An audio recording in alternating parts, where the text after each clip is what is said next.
आप सभी का इस्तकबाल है हमारे इस खास प्रोग्राम चलती रहेगी जिंदगी में, और मैं हूं आपके साथ तरन्नुम अली। खुदा की उसके गले में अजीब कुदरत है, वो बोलता है तो एक रोशनी सी होती है। जी हाँ, आवाज का एक अलग रंग, एक अलग अंदाज, जिन्होंने गजल और सूफियाना गायकी से दुनिया भर में पहचान बनाई, जिन्होंने हिंदुस्तानी गायकी का पैगाम विदेश में बसे आर्ट लवर्स के बीच बड़ी खूबसूरती से पहुंचाया, जिन्हें लोग गजल क्वीन भी कहते हैं। जी हाँ, आज हमारे साथ जुड़ रही हैं वत्सला मेहरा, वॉशिंगटन डीसी से कुछ ही देर में हमारे साथ जुड़ेंगी, और मेरे साथ है हैदराबाद से मेरे साथी अभय उपाध्याय। अभय जी, आपका इस्तकबाल है हमारे इस खास प्रोग्राम में। नाज़रीन, आप भी हमारे इस प्रोग्राम में शामिल हो सकते हैं, हमें कॉल कर सकते हैं। हमारे नंबर्स लगातार आपकी टीवी स्क्रीन पर फ्लैश हो रहे हैं, और हाँ, जब भी आप हमें कॉल करें तो अपने टीवी की आवाज बंद कर दें, हमें इंतजार रहेगा आपके सवालों का। अभय जी, आपका क्या इस बारे में ख्याल है? पहले ये कहा जा रहा था कि जैसे जैसे सर्दी का मौसम आएगा तो कोरोना के केसेस ज्यादा बढ़ेंगे, यानी सर्दी के मौसम में ज्यादा केसेस हमें देखने के लिए मिलेंगे, लेकिन अभी की बात करें तो सिचुएशन थोड़ी कंट्रोल में है, केसेस उतने ज्यादा नहीं आ रहे हैं। रोज हम देख रहे हैं कि केसेस कम हो रहे हैं। ये थोड़ी अच्छी बात है, सबके लिए सुकून देने वाली बात है। और हालांकि वैसे जब नवंबर की शुरुआत हुई थी तो देश की राजधानी दिल्ली में बहुत ही खौफनाक तस्वीर सामने आई थी। अचानक से केसेस बढ़ गए थे और ये कहा जाने लगा कि दिल्ली में जो है तीसरा दौर इसका कोरोना का शुरू हो गया है। अभी कंट्रोल है, और मुझको लगता है कि ये बात सही थी कि जैसे ही टेम्परेचर डाउन हुआ वैसे इसका स्प्रेड अचानक बढ़ा, लेकिन लोग भी जागरूक हैं। इससे तो ये पता चलता है कि लोग जागरूक हैं और एहतियात बरत रहे हैं, तो शायद इस वजह से स्प्रेड कम है। और इसके साथ हमने ये भी देखा कि टेस्टिंग भी काफ़ी बढ़ा दी गई है, और उसके बाद टेस्टिंग बढ़ाने के बावजूद अगर नंबर्स कम आ रहे हैं तो ये बहुत सुकून देने वाली बात है तरन्नुम, कि कोरोना कम से कम उस तरीके से नहीं फैला जिस तरीके से सर्दी आने पर जो डर जताया जा रहा है इसको लेकर।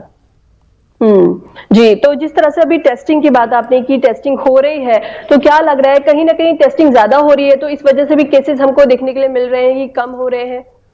जाहिर तौर पर देखिए, सबसे बड़ी बात तो यह है कि दो बहुत ही अहम तब्दीलियां आई हैं पिछले हफ्ते दिन में। एक तो यह कि आरटी-पीसीआर टेस्ट जो पहले शुरुआत में इसकी लिमिट 4,500 रखी गई थी और सभी लैब्स उतने ही पैसे चार्ज कर रहे थे लोगों से, ये धीरे धीरे सरकार ने इसको कम करते करते अब इसको 800 रुपये तक ला दिया है। मतलब एक आम आदमी की पहुंच में टेस्ट जो है ना वो आ गया है। उसके साथ साथ ये भी हुआ कि अभी तक डॉक्टर के प्रिस्क्रिप्शन पर ही कहा जा रहा था कि आप आएँ और टेस्ट करवाएं, क्योंकि गैर ज़रूरी भीड़ नहीं बढ़ जाए। तो अब ये भी रिलीफ मिली है थोड़ी सी लोगों को कि अगर आप चाहें तो सीधे ही जाके और लैब में टेस्ट करवा सकते हैं। तो जाहिर सी बात है कि टेस्ट करने वाले और करवाने वाले लोगों की तादाद बढ़ी है, और उन सब के बावजूद अगर नंबर्स जो है कम आ रहे हैं तो ये बहुत ही हौसला बढ़ाने वाली बात है और दिल से डर भगाने वाली बात है।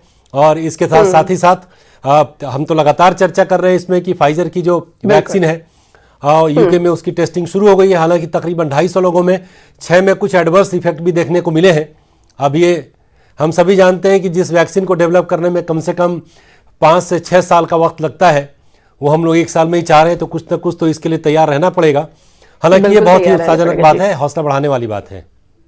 जी बिल्कुल, जैसे जहां तक अभी टेस्टिंग की बात आपने कही कि लोग आगे आ रहे हैं और खुद से टेस्ट करवा रहे हैं, और टेस्ट करवाने वालों की एक तादाद बड़ी है, तादाद तो बड़ी है, लेकिन कहीं ना कहीं हम जो देख रहे हैं लोगों में इस बात का डर है। टेस्ट को लेकर के लोग बहुत ज्यादा घबरा रहे हैं, उन्हें घबराहट होती है इस टेस्ट से, कोविड टेस्ट से खासकर।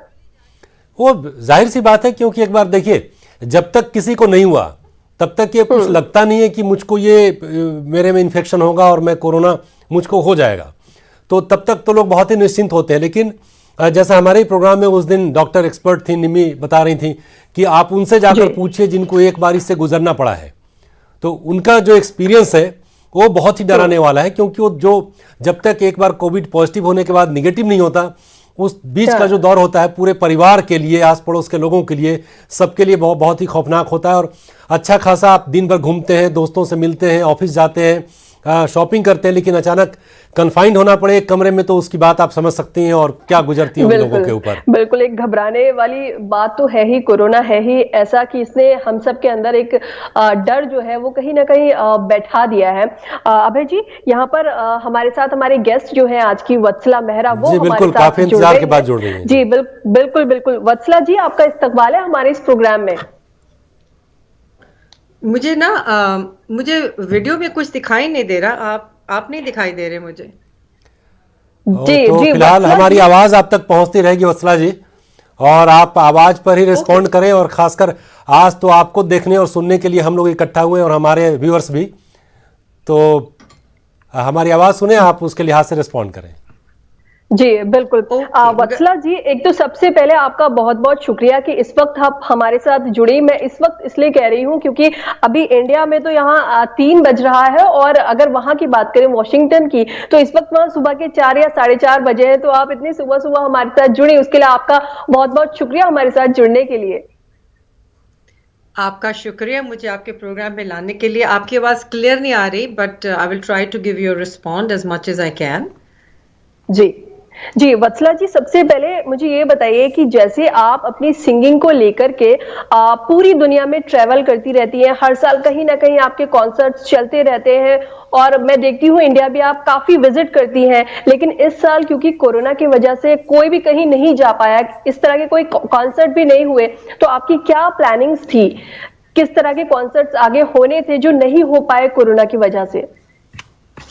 इस साल एक्चुअली मुझे लखनऊ में नौशाद समान अवार्ड के लिए बुलाया गया था। मुझे और हम्म। सोनू निगम को हमें दोनों को अवार्ड मिलना था, बट मैं किसी वजह से जा नहीं पाई। वो तो अच्छा ही हुआ कि मैं नहीं जा पाई, नहीं तो मैं तो वहां पे I would have been staying in Lucknow for 2-3 months all by myself. Hmm. But हाँ, दुख हुआ कि मैं इतना इतना ऑनर्ड, मतलब इतना बड़ा अवार्ड मैं ले नहीं पाई, उसका मुझे दुख बहुत हुआ। और मुझे मेरे और भी हम्म। कुछ प्रोग्राम्स थे वहां पे जो होने थे, और वो भी नहीं हो पाए। तो I felt very bad, of course दुख तो बहुत लगा। जी जी। वत्सला जी, अगर इंडिया की अभी हम बात करें कोविड को लेकर के, तो यहाँ पे केसेस अब थोड़े थोड़े कम होने शुरू हुए हैं, सिचुएशन थोड़ी बेटर हो रही है पहले से। वहां पर क्या इस वक्त सिचुएशन है? कितने केसेस आ रहे हैं, और क्या है वहां पे, किस तरह का हाल है? नहीं, यहाँ की सिचुएशन तो बहुत ही खराब है। आज की खबर ये है कि सिर्फ आज 2939 डेथ्स हुई हैं एक दिन में। ये हम्म। तो मतलब इससे ज्यादा अब क्या दुख की बात क्या हो सकती है। But at the same time वो जो फेडरल गवर्नमेंट है ना, वो यहाँ की गवर्नमेंट अपने लोगों का ख्याल बहुत रख रही है।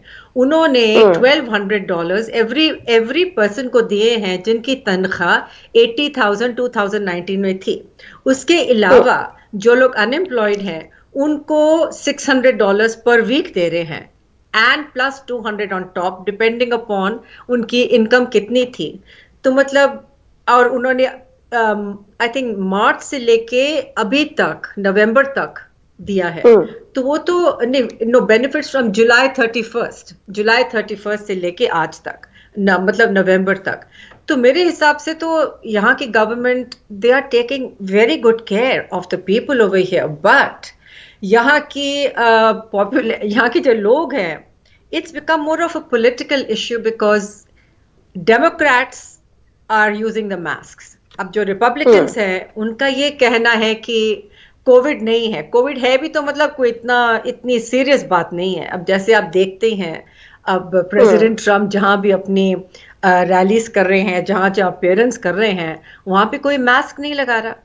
और क्योंकि मास्क नहीं लगा रहे, वो मतलब इतना वो लोग इंक्रीज हो रही है, बिकॉज एक जना पता नहीं कितने लोगों को इन्फेक्ट कर सकता है if he is not taking precaution. और स्पेशली कॉलेज से जो बच्चे घर आते हैं अपने पेरेंट्स को मिलने, they are asymptomatic carriers, and वो तो बहुत ही दुख की बात है, बिकॉज वो तो चले ही जा रहा है, मतलब खत्म ही नहीं हो रहा। वत्सला जी, ये पूरे ट्रंप के कैंपेन में भी हमने देखा था कि वो हर जगह जाते थे, उन लोगों का मजाक उड़ाते थे जो लोग मास्क लगाते हैं।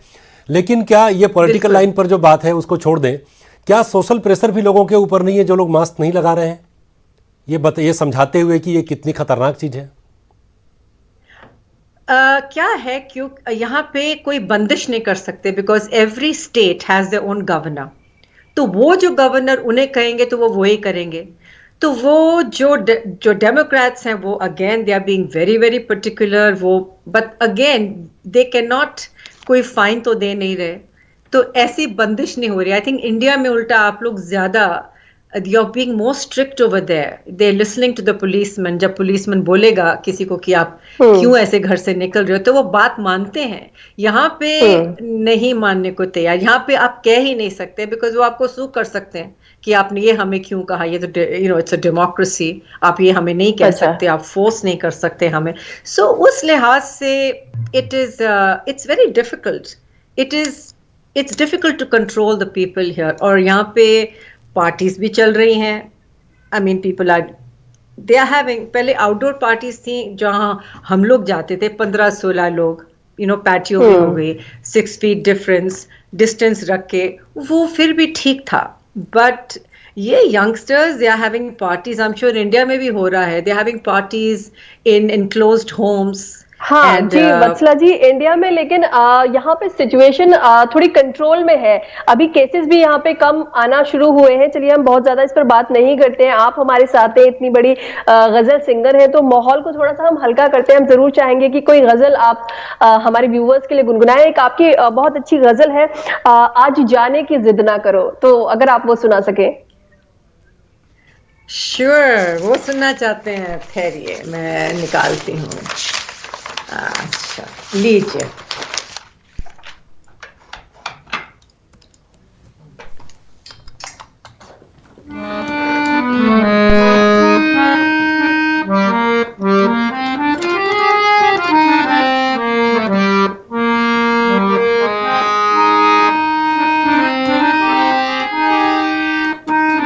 सब कुछ खुदा से मांग लिया,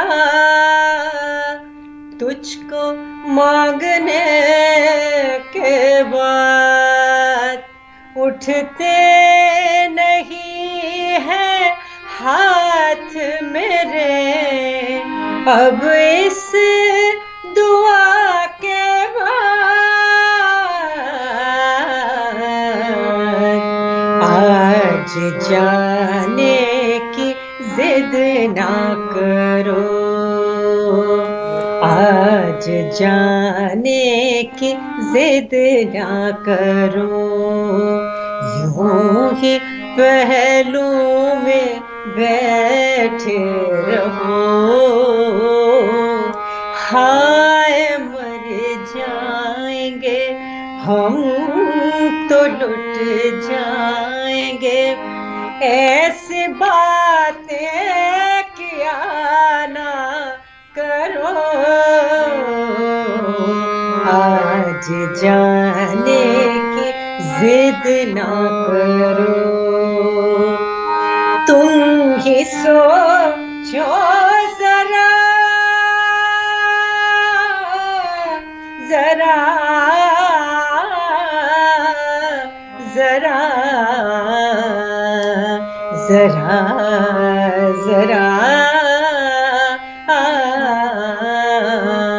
तुम ही सोचो जरा, क्यों न रोके तुम्हें, जान जाती है जब उठ के जाते हो तुमको अपनी कसम जान जा. बात इतनी मेरी मान लो, आज जाने की जिद ना करो. जी बहुत खूब वत्सला जी. जी शुक्रिया. अच्छा वत्सला जी, अभी हम क्या देख रहे हैं कि बहुत सारे आर्टिस्ट ऑनलाइन कॉन्सर्ट्स कर रहे हैं, तो क्या आप भी इसका हिस्सा बनी? कुछ इस तरह के ऑनलाइन कॉन्सर्ट्स आपने भी किए? ऑनलाइन कॉन्सर्ट्स मैंने 1-2 किए हैं और 1-2 और कर रही हूँ, बट मेरे को मुश्किल बहुत हो रही है, बिकॉज एक तो यहाँ पे इतना कोविड फैला हुआ है कि म्यूजिशियंस को मैं घर बुला नहीं सकती संगत के लिए. So I tried to do one, जैसे खुद ही मैंने तबला मशीन ऑन कर दी and I put some other instruments on, but वो बात नहीं है. But January February में जैसे माहौल थोड़ा बेटर होगा तो I will do 2 more concerts, but I don't really enjoy doing it. मुझे नहीं पसंद, इसमें ऑनलाइन कंसर्ट में मुझको personally लगता है नहीं कि पसंद। जो एक कलाकारों के साथ सबसे हौसला बढ़ाने वाली बात होती है वो सामने ऑडियंस का होना, वाह वाह की आवाज आना और तालियों से, बिल्कुल, तो वो तो बिल्कुल मिसिंग है। इसके ऊपर तो जाहिर सी बात है कि वो आप उतना इसको एंजॉय नहीं कर पाते होंगे एक कलाकार होने के नाते, जैसा कि एक लाइव नहीं, ऑडियंस के because you सामने need होता a है। response, you need a response, you know, तुम्हें मजा ही तब आता है जब आगे ऑडियंस बैठी हो और आप इंटरेक्शन कर रहे हो, वो मजा ही और है, उसका लुत्फ ही कुछ और है। ये तो लग रहा है कि आप लैपटॉप के सामने बैठे हो या फोन के ऊपर बैठ के आप गा रहे हो, तो वो मजा नहीं है। जैसे अभी मैं आपको नहीं देख पा रही हूँ, तो मुझे लग रहा है कि मैं सिर्फ लैपटॉप को देख के ही बात कर रही हूँ। जी, कहीं ना कहीं ऑनलाइन कॉन्सर्ट में ये तो होता ही है कि उतना मजा नहीं आता जो लाइव कॉन्सर्ट्स हम देखते हैं, आर्टिस्ट हमें देख पाते हैं, हम आर्टिस्ट को देख पाते हैं, उसका मजा ही कुछ और होता है। अच्छा वत्सला जी, आप इतनी खूबसूरत हैं, इतना बेहतरीन आप गाती हैं, आपको बॉलीवुड में भी रोल्स के लिए कहा गया था कि आप रोल्स करिए फिल्मों में। द्रौपदी का रोल आपको ऑफर किया था B.R. चोपड़ा ने, लेकिन आपने मना कर दिया, आपने फिल्म में अपने आप को नहीं आजमाया। मैंने मना कर दिया। एक तो मैं बड़ी कंजर्वेटिव फैमिली से हूँ, ऊपर से मेरी शादी, I was only 18 and half, तब शादी हो गई थी। और शादी के बाद खैर ऑफर तो आया B.R. चोपड़ा जी का, उन्होंने कहा कि द्रौपदी का रोल करो and I want you to act in more films as a heroine. And वो ही नहीं, मुझे और भी कई ऑफर्स आए थे, बट यू नो इसका मतलब ये है कि आप वहां पे रहो। ऑफ कोर्स द्रौपदी का role would have been fabulous, but मतलब कि मुझे वहां रहना पड़ता।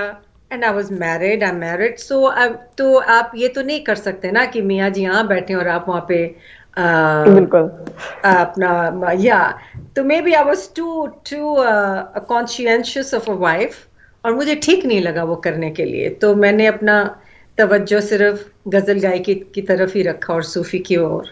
एंड मैंने एक्टिंग के काफी रोल्स मैंने मना कर दिए, काफी। जी बिल्कुल। मॉडलिंग के भी आए थे, मॉडलिंग के भी। जी अभय जी, क्या ख्याल है अमीर खुसरो का कलाम छाप तिलक, वो सुना जाए वत्सला जी से? जाहिर सी बात है, क्यों नहीं, ये तो इतना बहुत ही मकबूल है पहले से, कौन सा और हर कोई सुनना चाहता है। और ये भी गुजारिश करेंगे वत्सला जी से, उनका जो पसंदीदा हो वो भी सुनाएं। हाँ, क्योंकि फरमाइशें तो अंतहीन है, एक के बाद एक होती जाएंगी। इस माहौल को देखते मेरी एक गजल है गुबार, मुझे वो गाने का दिल कर रहा है। गुबार दिल का मेरे, जाने कहाँ निकलेगा, लगी है आग तो जाहिर है धुआं निकलेगा। तो अगर आपकी इजाजत हो तो मैं ये गाना बिल्कुल इजाजत है।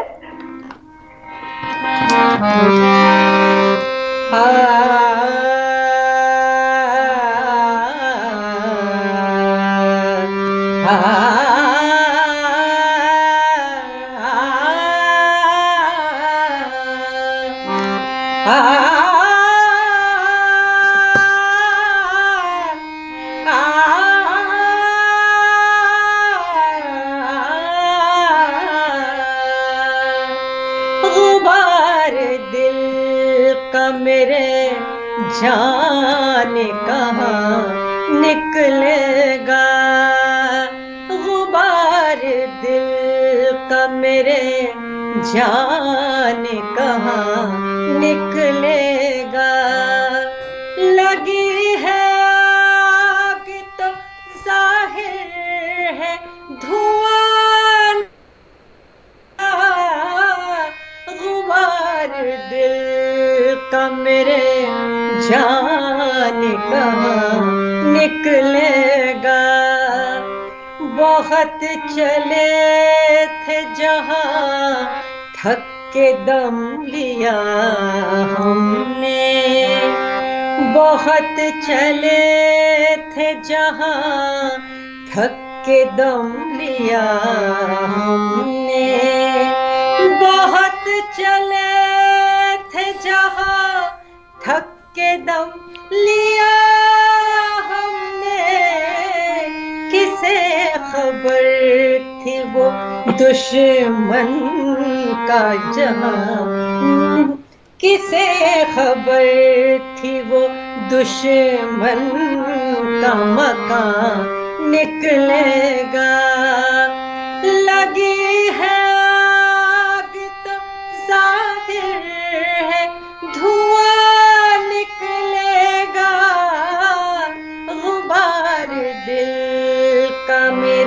अगला अंतरा बहुत ही खूबसूरत है।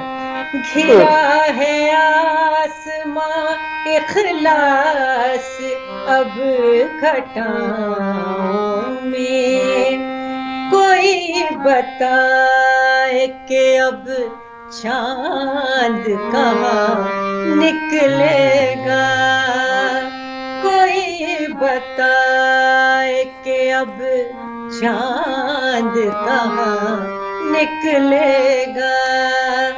लगी है आग तो जाहिर है धुआं निकलेगा, गुबार दिल का मेरे। वाह, बहुत खूब। वत्सला जी, आप इतना खूबसूरत गा रही हैं।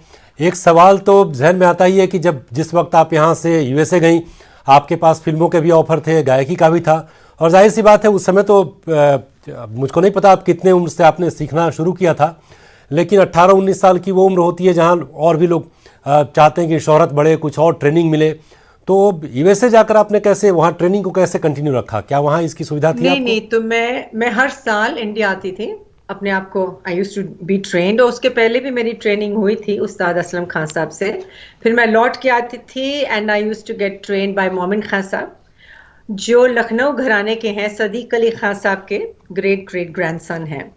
तो यह कि ज़्यादा वक्त नहीं मिलता था, और मैं जब रिकॉर्डिंग्स भी करती थी तब क्या है कि एक महीने में I had to do the lyrics भी सिलेक्ट करो, रिकॉर्डिंग भी करो, तो उसमें मुश्किल तो खैर बहुत थी, बिकॉज एक अच्छा बाकायदा रिकॉर्ड करने के लिए आपको लिरिक्स चाहिए हैं, शेर व शायरी अच्छी चाहिए, तो उसके लिए वक्त की पाबंदी होती थी बहुत। तो मुझे उसका हमेशा अफसोस लगा है। दिल कर रहा है कि जब ये सब ठीक हो जाएगा माहौल, तो आके एक साल वहाँ बाकायदा रहूं और एक अच्छी सी गजल या सूफी एल्बम बनाऊं, एंड इत्मीनान से जल्दी घबराहट ना रहे जैसे पहले हमेशा रहती थी। I would like to do that. वो मेरी जी बिल्कुल वत्सला जी, आपकी ख्वाहिश है कि कोविड के बाद जब सब कुछ ठीक हो जाए तो आप इंडिया आए और यहाँ पे काफी वक्त जो है वो बिताए। यहाँ पे मैं आपसे इजाजत लेना चाहूंगी क्योंकि वक्त हमारे हाथों से फिसल रहा है। आपका हमसे बात करने के लिए बहुत बहुत शुक्रिया, और आपसे बात करके हमको बहुत मजा आया। आप दोनों का हमारे साथ जुड़ने के लिए बहुत बहुत शुक्रिया। तो नाजरीन, फिलहाल हमें दीजिए इजाजत, आपसे फिर मुलाकात होगी। आदाब।